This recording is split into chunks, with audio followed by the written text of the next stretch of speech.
Good morning, good evening, or good afternoon, depending on what side of the pod you're on. And welcome to League One, Week 2 match review, Week 3 match preview. My name is Phil Kennedy, and I'm here with Tony Robinson. We have some results to break down, and I think we probably need to start off by talking about the match that didn't go the way we hoped it would. Yeah, and I know which one you're going with, Phil. So nice to be with you again today. Yeah, it's a result that I had the right scoreline. I just had it the wrong way, and it's one of those matches that unfortunately, I think Stanley might have been a bit unlucky not to come away with a point, at least giving up a late goal in the 87th minute, but. I mean, from your point of view, you got to see the whole match. What was your take on the performance, first half, second half, etc.? Well, Tony, I honestly, I wasn't too surprised, and certainly it is a match that Stanley should have gotten a point out of. I was kind of on the idea of, okay, temper my expectations after the first week, because that was at home. Peterborough just seemed a little off, and I thought, Burton, they're one of those teams where, everybody kind of wrote them off when Nigel Clough left, but they're a team, they've recently been in the championship. They still have a lot of players that have championship experience on their side, and I think that's what we really saw win out in the end, and I had written in my article that I thought Stanley had more talent, but that Burton's experience and being at home would at least get them a draw out of it.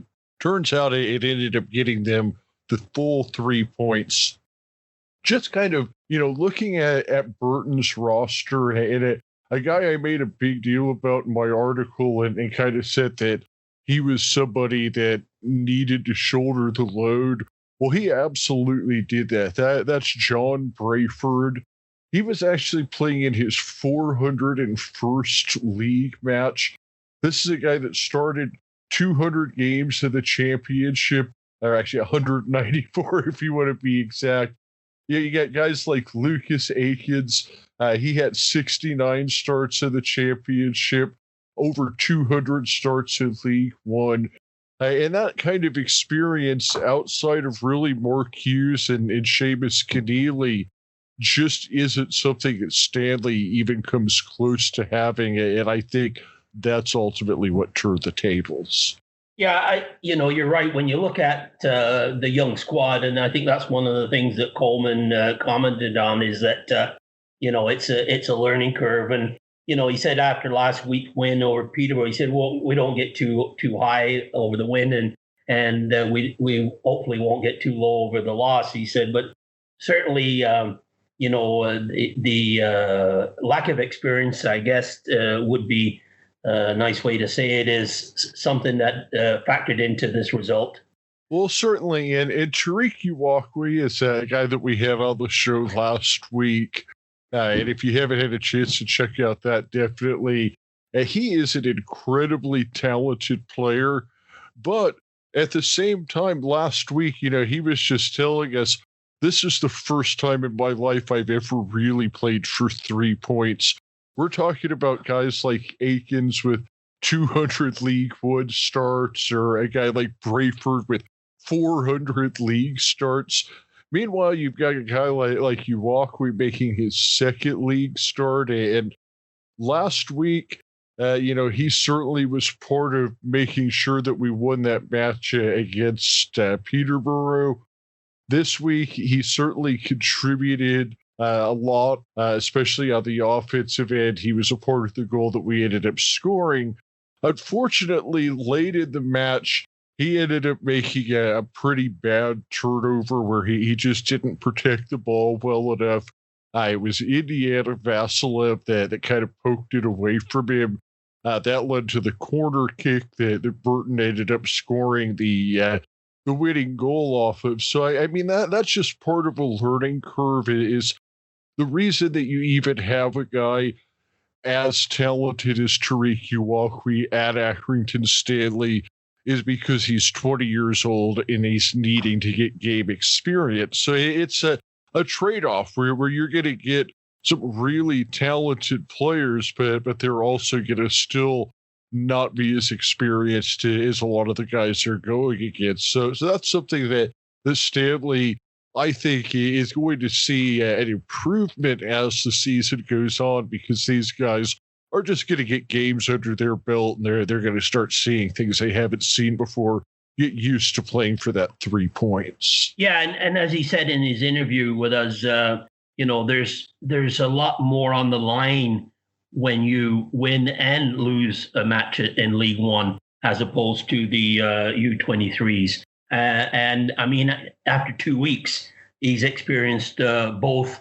So, in 2 league matches, he's probably learned a lot more in that area than he would have in the U23. So, hopefully that makes him a better player. And I'm sure it will, because he's got that football IQ and that drive and that enthusiasm that he's going to take that as a learning lesson. And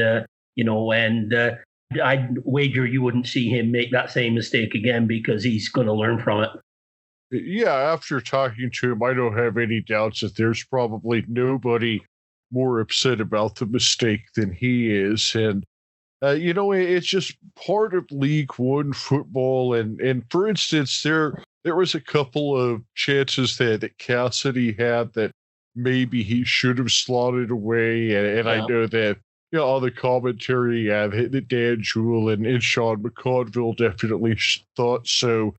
But I mean, at the end of the day, this is why it's League One and it's not the Premier League. And it's hard to say, what should and shouldn't have been slotted away. You can't kind of count the goals until they're actually in the back of the net. So I'm not a big proponent of looking at a game and saying, well, we should have had a goal here, we should have had a goal. I mean, there's a million things that happen over the course of the game that can really turn that.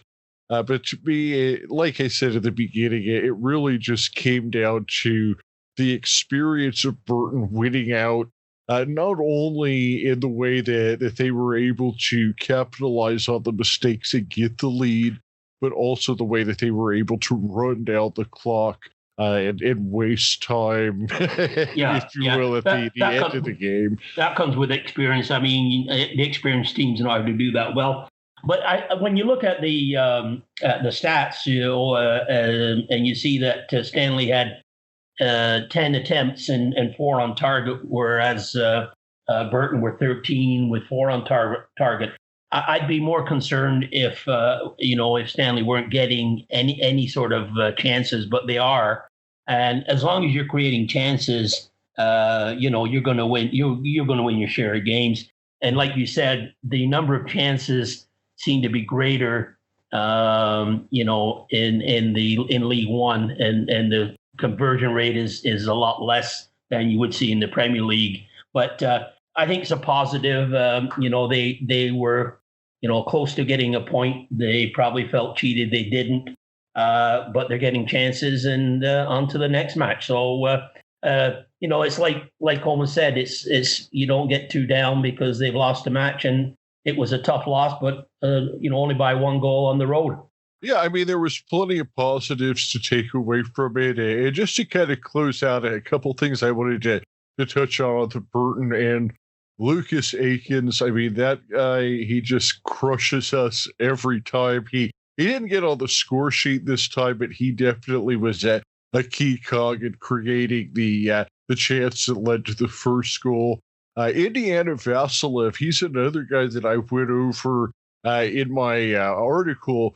He's a 19-year-old American, actually. He's on loan to Burton now from Aston Villa.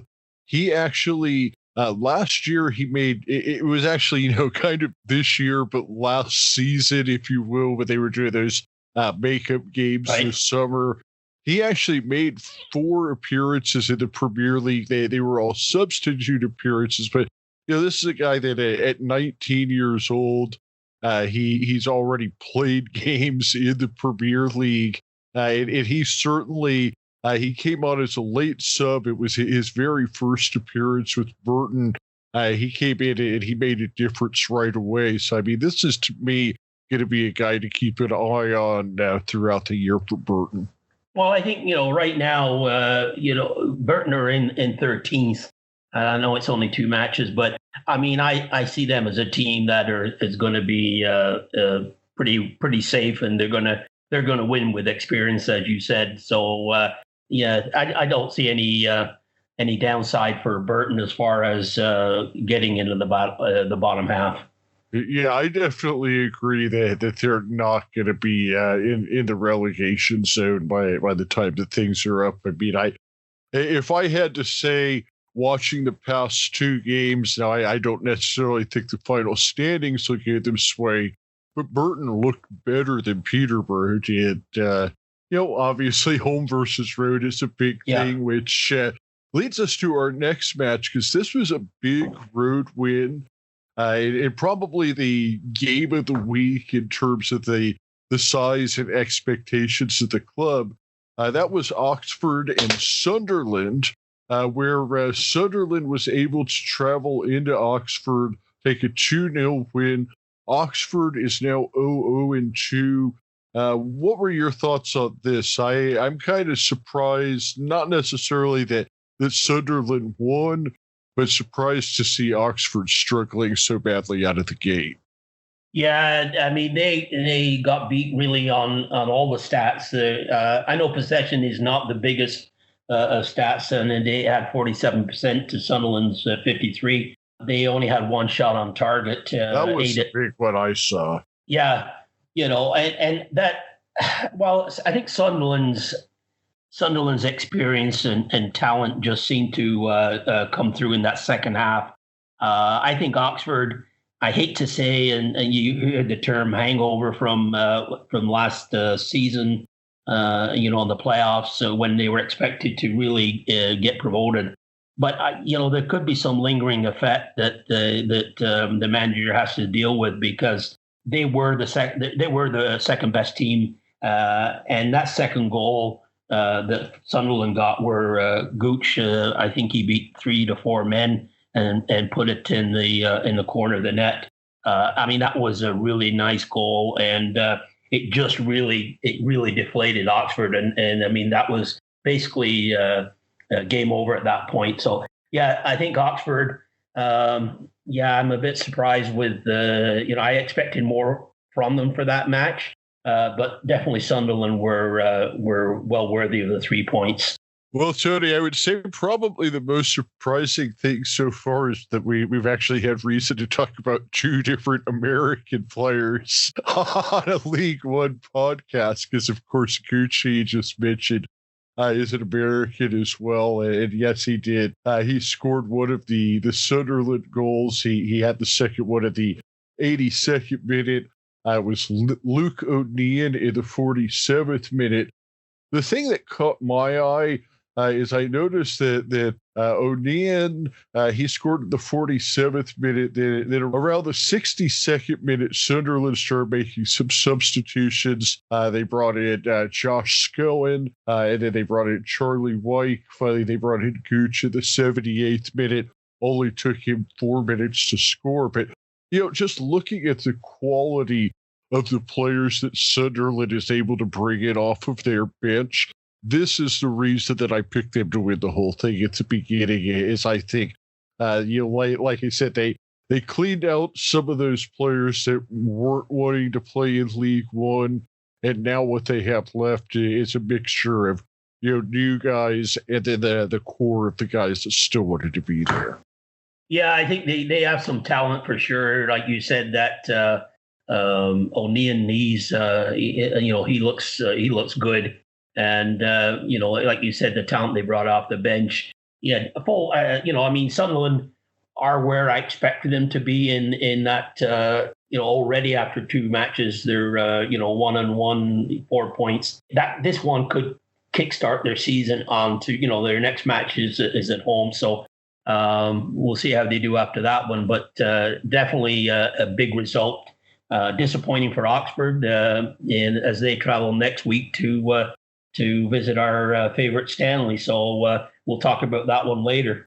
Yeah, we talked about catching the Posh at the right time. It sounds like maybe Stanley might be catching Oxford at the right time. And I think you really hit the nail on the head with the playoff hangover. I mean, over here in the States, they talk about how so many times whenever team loses the Super Bowl, ends up having a poor season the next time around. And I'm not saying that, we're only 2 games into the year. Oxford has plenty of time to get it turned around, but I definitely think they do have a bit of that playoff hangover. Yeah, I have to agree. I didn't really think that was a thing, but they looked as the game progressed, they looked flatter and flatter, really. So I mean, after that second goal, they didn't have the answer. So we'll as I say, we'll preview that match later on, but. Which one did you want to go to next? Yeah, well, let's talk about the most exciting match of the weekend. And this was one that we would have gone over anyway, but it really ended up having an exciting finish. That was Peterborough 2-1 over Fleetwood. This one looked like it was going to be a Fleetwood victory. My main man, Callum Camps, he got on the board, 55th minute for Fleetwood. It wasn't until 90+1 that Jack Taylor got the equalizer for the Posh. And then at 90+5, Sammy Smodics, he came in, he gave the Posh the 2-1 win.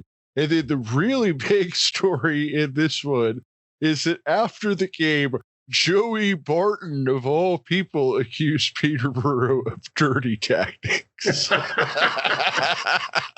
Well, that's just what can you say about that? I mean, that says it all, doesn't it, Phil? When Joey Burton accuses another team of dirty tactics. Oh man. Okay, so Tony, one of the things that I wanted to talk to you about here is a guy that he's kind of become.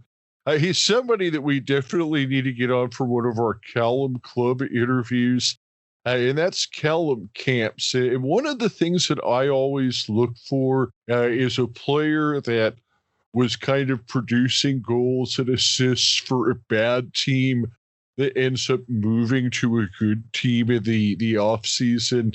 And Camps was that guy for me this year. Last year, he had 6 goals and 6 assists and 28 starts for Rochdale. So far, he's found the back of the net 2 times in 2 games. What do you kind of think the limit is for him? Do you think that, we could see a 10-goal, 10-assist season out of Camps at a place like Fleetwood?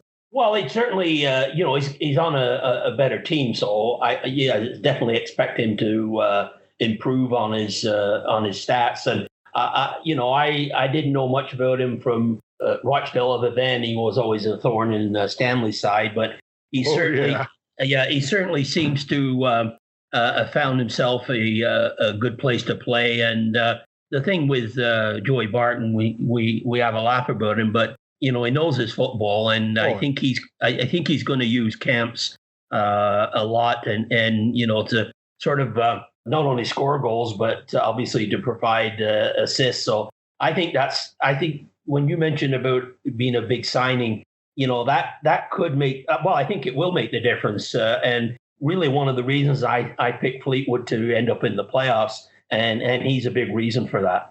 Yeah, I mean, I think Joey Burton is one of those guys like Jose Mourinho, where he's fun to talk about. He's entertaining, but at the end of the day, kind of hard to argue with his results as a football manager.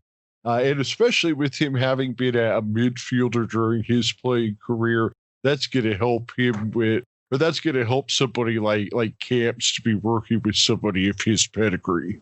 Oh, absolutely. And, he's going to learn a lot from Joey Burton. So, yeah, I think that's a really good signing, and it's starting to show already for Fleetwood.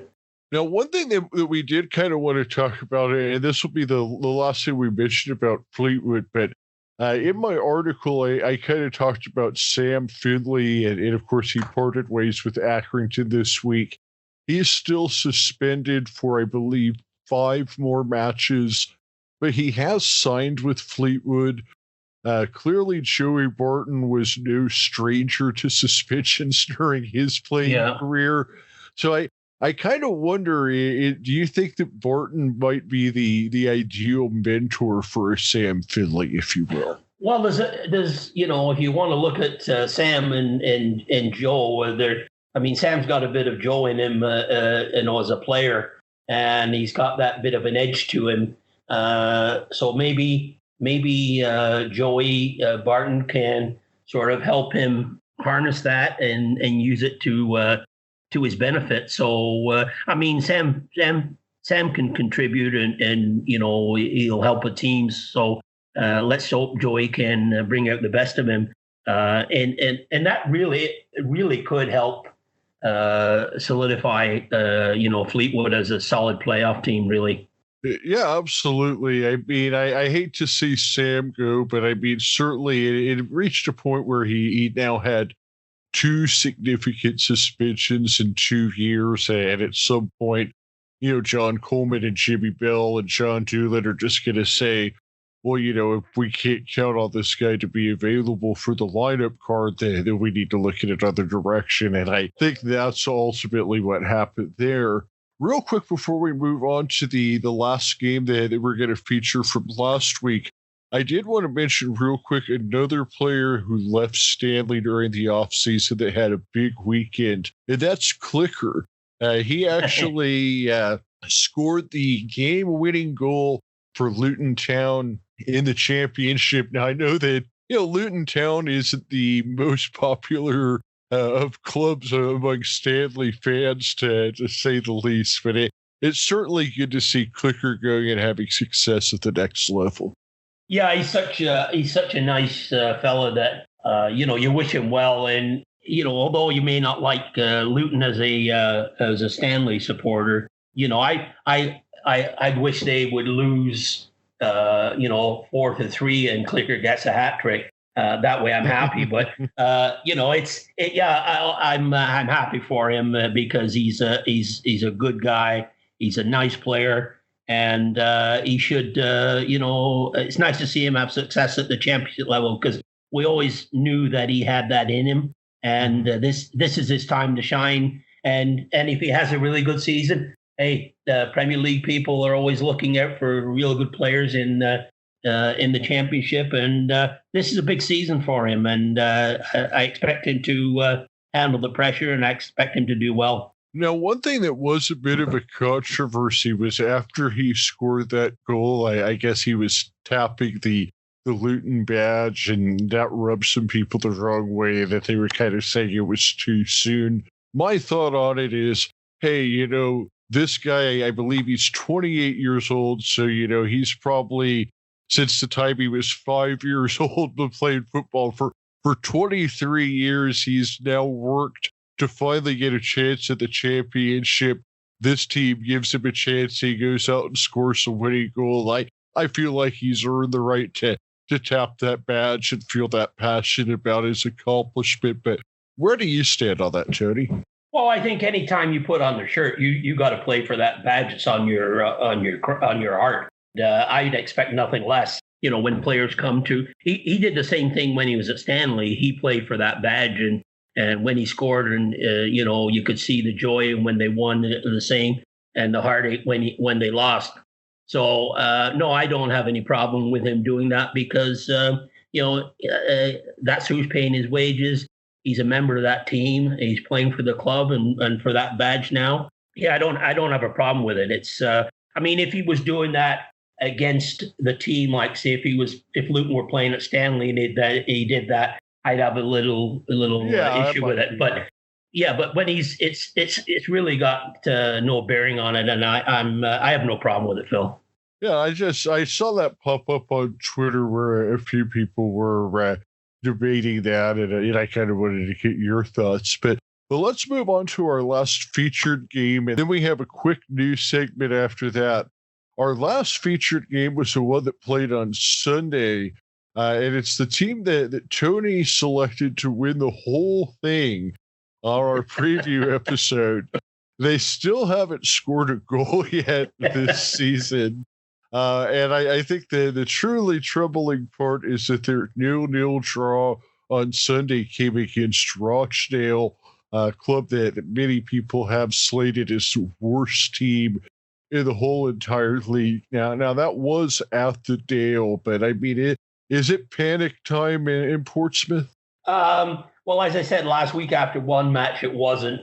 I don't think it's panic stations yet, but it's all hands on deck, if you know what I mean. I think it's getting closer. And you mentioned about Kenny Jackett being on the hot seat, and I thought, well, that's way too soon. But if they don't get a result next match and they don't score, yeah, I could see some. Pompey fans are not happy now, but there's going to be more of them going to be upset. And it's not that they dominated the match and they were unlucky not to win it.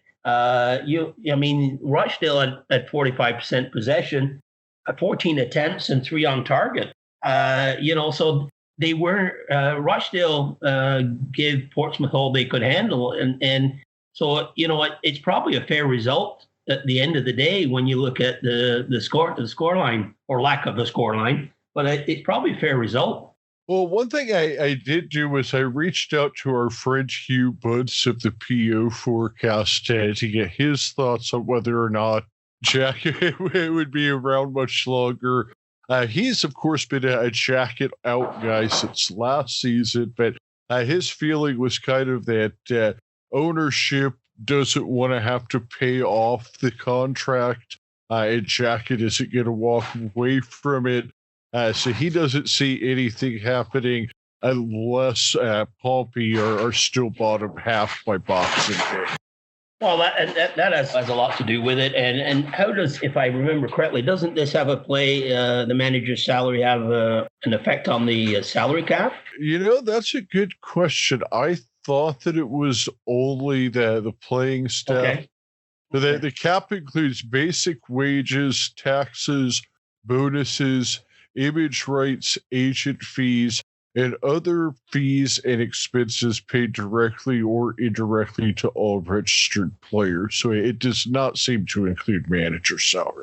Yeah, which is it's good to know. It just that like you mentioned, Portsmouth may not have the ability to pay a contract and then hire another manager. So anyway, getting back, I mean, Hugh says that the defense looks good and the offense doesn't, which, I mean, you have 2 0-0 games in a row that kind of goes without saying. But, Pompey, they had 5 shots on target, which isn't terrible. So, I mean, it seems like they just, maybe are having some bad luck around the net, but I don't know. You could say, well, I guess it's which way you look at it, because they did. Rochdale did have a header cleared off the line in stoppage time, which, if that goes in, Portsmouth gets 3 points, and then all of a sudden Portsmouth are sitting on 4 points and just in the top 7 or 8 of the league. So. Fine margins, but it really shows a lot at the beginning of the season when you have a fine margin like that. Let's move on and talk about the next matches, because there's some interesting ones coming up this weekend. But before we do that, we have a new segment called Surprise Result of the Week. This is one where we just we're going to real quick say at the end of the day, we looked at the results sheet, and there was one that just jumped out, and he said, wow, I didn't see that coming. And I've got one in mind, but this was Tony's idea. So what was yours first? Well, I had 3 of them written down, but the one for me, I'm going to go with the Shrewsbury Northampton result, because Northampton, playing away, I had them, finishing last, and I think a lot of people didn't really give Northampton any chance. And now they're sitting on 4 points with a win and a draw. So that was huge for them, and that really was my surprise, because I expected a little bit more from Shrewsbury. I thought they were going to be a benchmark for teams in the middle of the pack, and I mean, they're just sitting on 1 point at the moment. So that was my surprise result of the weekend. Which was yours, Phil? Well, you definitely didn't pick the one that I did, and I think certainly being that Shrewsbury was at home, that's a bit of a surprise, but I really didn't expect either one of those teams to be any good, so that wasn't shocking. To me, the one that was shocking was it was just the scoreline itself, honestly, that was shocking to me, and that's AFC Wimbledon 4, Plymouth Argyle 4. Now, I will admit, Plymouth Argyle, they're on 4 points. Seems like they're going to be a little bit better than I thought they were. But AFC Wimbledon, I didn't expect them to score 4 goals all season, much less in a single game. Well, I mean, that was one I had 3 written down, and that was one. But I thought that was an obvious one, and I wanted to go with one that really kind of caught my eye as far, away from the scoreline. But yeah, I mean, defense was out of the window, and yeah, it looks like I had Plymouth in mid-table, and they look like they're going to be a team that's going to get some results in this division. Yeah, the thing with Wimbledon is they give up 4 goals, and the question I would have is, can they score 4 goals every week? And I don't think the answer to that is yes. So it's a point for them, but does it give us a false reading on Wimbledon? Yeah, I mean, I think that Plymouth, they're a promoted team. Northampton, who you mentioned earlier, they're a promoted team, and I think out of the promoted teams, there's always going to be at least 2 that kind of struggle. Everybody thought Northampton was going to be one of those. They haven't been. I kind of thought Plymouth was going to be one. So far, they really haven't been. Big surprise to me is that the promoted team that might end up being the one that struggles here is Crewe Alexandra. They've played some, rather difficult opponents, but they haven't scored a goal at all yet. They got beaten 2-0 at home by Charlton opening week, and Charlton, they're expected to be mid-table. Hull, they're off to a great start, and they beat Crewe last week. So do you think this is a matter of just a slow start, or do you think maybe Crewe is not going to be as good as people thought they were this year? Well, I had them at 20th in my preseason table. So I mean, I'm really not expecting. I didn't have the bar set high for them, and so losing away 1-0 to Hull. Hull's off to a good start. So yeah, that's it's probably a fair result, but it's only 2 games as we mentioned. But yeah, I don't see really Crewe as a benchmark team that the teams like Stanley have to compare them against. They're the teams that you would expect Stanley to beat Crewe Alexander. So it's just we'll have to see what develops.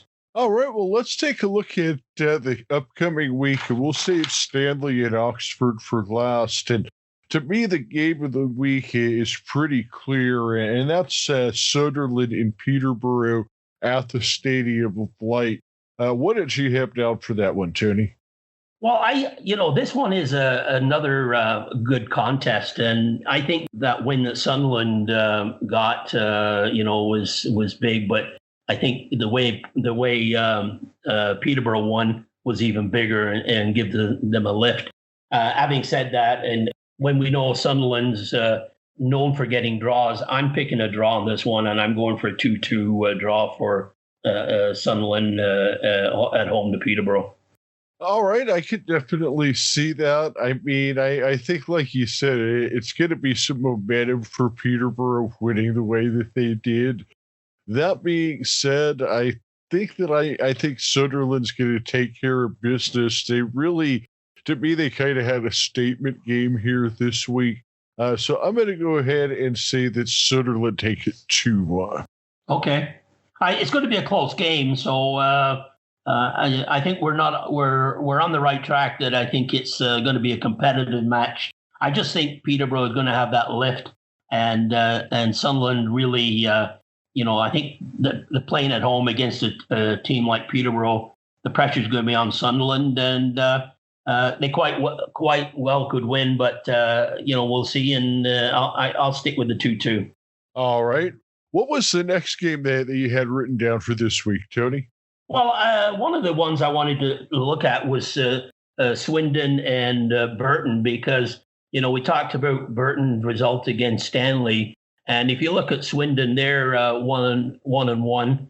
They're sitting 12th on 3 points. Burton Albion's got 3 points. Both have identical goals for and goals against record. Both similar teams. So again, I hate to sit on the fence on this one, but I think I see this one as a 1-1 draw. Well, I'm having a hard time disagreeing with you here because, I think what we saw with Burton is they're definitely a counter-punching team. They're not a team that's going to try to come out and beat you 3-0. I think Burton is going to be a team that plays a lot of 1-1 games this year. So I'll go ahead and say that I'll go with the 1-1 as well. Okay. All right. The next one that I had down was Lincoln and Charlton. This one really caught my eye. Of course, Lincoln is off to a hot start. They've got 6 points. They've won their first 2 matches. Charlton is 1-0-1 after dropping down from the championship this year. It's going to be played at Lincoln, and this is the Sunday afternoon game this week. What did you have for this one, Tony? Well, this is the one we talked about, Lincoln, that if they buy into the system that Michael Appleton wants them to play, then they could do very well. And I mean, Lincoln was a team I had mid-table. I don't think they're going to maintain this rate, but you got to look at they've scored 4 goals and 1 against, so they're obviously buying into what Michael Appleton is selling. So, but having said that, yeah. So I mean, Charlton's last result was disappointing for them after opening week win. But you know what? I'm going to go out on the limb on this one and saying that Lincoln's bubble is going to burst and Charlton's going to be the team that's going to do it. And I'm picking a away win for Charlton, 2-1. Well, I'm going to go the opposite direction because I think you're right in a sense that I don't know if Lincoln will be top of the table all year long. But every year we see a team that gets off to a hot start and then kind of maintains top-ish of the table. I think Wickham was that team last year. So I think Lincoln really, they were kind of on my radar to be the Wickham of this year. And so far they're showing it. Meanwhile, Charlton, they did get that nice win in the opening weekend. But last week, Doncaster, they're kind of a mid-table team in my mind. They lose at home 3-1 to Doncaster. That tells me that, Charlton, maybe some of the off-field issues kind of are maybe weighing on them a little bit. They, of course, lost a lot of talent dropping down from the championship. So I think Lincoln keeps their roll going. I'm going to say 3-1 Lincoln. Okay, so we're different on that one. You could be bang on with that one because after Charlton's loss last weekend, if Lincoln can get the first goal, take the game to Charlton, then they could go on and win that one, like you say, 3-1. I just got the funny feeling that Lincoln might be, if they think maybe a little overconfident, and if Charlton's come down from the championship, as you mentioned, so they've got with their manager, they do have that experience of playing in that division, although they lost a lot of players. I got that feeling that they just might pull the upset of the weekend. Well, let's move on to our featured Accrington Stanley versus Oxford United. This one is at the Wham Stadium. And Tony, I'm going to let you do the honors and tell me what you see happening in the Stanley match. Well, you're playing a team that's lost two games in a row, and getting beat at home 2-0 to Sunderland is not really that. It's not sort of a shock loss, because Sunderland are expected to be a promotion team, but still, it's just that Oxford just don't look like themselves. You hope that carries over to the weekend with Stanley. I'm thinking that they'll want to bounce back. They won't want to go 0-3. So I'm going to go for a draw with Stanley, because I think Stanley have something to prove as well. They want to bounce back from that, heartbreaking loss really to Burton. So I'm going to go for 2-2, Phil, 2-2 draw. All right, Tony, I don't think that there's any reason that couldn't happen. I mean, I think that we've found out at least through 2 weeks that that Stanley are a different team at the Wham Stadium than they were on the road last week. I usually don't look at this until I'm writing my article, but I did pull up the betting line. And what I'm seeing here right now, Stanley is at a plus 210, which means a little bit more than 2-1. Oxford is at plus 130, which means basically you're going to win $13 for every 10 that you bet. So, if you put down 10, you get back 23, your original 10 plus the 13. And then the draw line is at plus 230, which is you pay you win $23 on a $10 bet.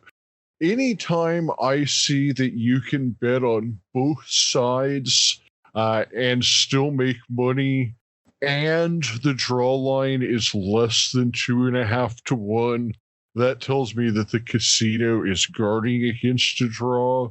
So based on that, I don't see any reason not to go with your draw pick there, Tony. I think that you're going to have two angry teams coming in here, two teams, one in Stanley that feels like they let at least 1 point slip away last week. Oxford, they come in reeling off of the two losses to open the season. It's going to be a hard-fought game, and I'll go with a 1-1 draw. I think the thing is, too, and when I've looked around and I was listening to another broadcast, about a league prediction, and there's still that feeling out there that Stanley aren't a mid-table or an established League One team, that they could go down, or they're going to finish 20th. So I think there's that feeling there isn't that belief yet in Stanley, and I think that's probably because, to be honest, the lineup they've had the last two league matches has basically only come into play in the last 2 to 3 weeks, and I don't think people around the league yet are getting to see, the new formations that John Coleman is going to use and is using, and the talents on the pitch. Although, like you mentioned, inexperience. So I'm thinking that as time goes on, they're going to get more respect, but they're going to surprise a few people, I think, in the early going. I mean, I'd love to say a win for Stanley. I think realistically, my gut is saying a draw. Yeah, I think all signs point to draw, and I think that's what we're looking at. Okay. I think one of these days, and maybe it might be Saturday, that Stanley's going to start putting some balls in the net. Let's hope it's Saturday. But I think you have to be encouraged about the play that they're putting on the pitch, and they're going to get some results. So I'd say, based on the two matches so far, I see a team that's going to be mid-table. Hopefully, if they get on a roll, could challenge for the top 10 positions. Yeah, I mean, I called 13th at the beginning of the season for Stanley, and I think from what I've seen so far that might be about right. Well, as I say, it's early days. I'm not going to sort of look at my prediction table until we've got about 10 to 15 matches in, and then I'll start comparing the league table to my predictions. And I don't know if I said when we did the preview show, but I think it was in the small print that I reserve the right to make changes after 10 or 15 matches. So we'll see as we go along. Well, let's plan on that. After week 10, we'll do a revised preview edition or a revised predictions edition, if you will. But otherwise, for this week, that is all I had. Did you have anything else, Tony? No, I think I think we've covered it. Some good results and some interesting ones. And it seems like every weekend there's a really key match that you want to look at, and there's some good ones coming up, and especially Sunderland Peterborough match. I'm looking forward to seeing the result come out of that one. Yeah, that Sunderland Peterborough is what you get your popcorn ready for. Yep, for sure. All right, Tony. Until next week. All the best, Phil. Take care, mate. On Stanley on. On Stanley on. Cheers. Cheers.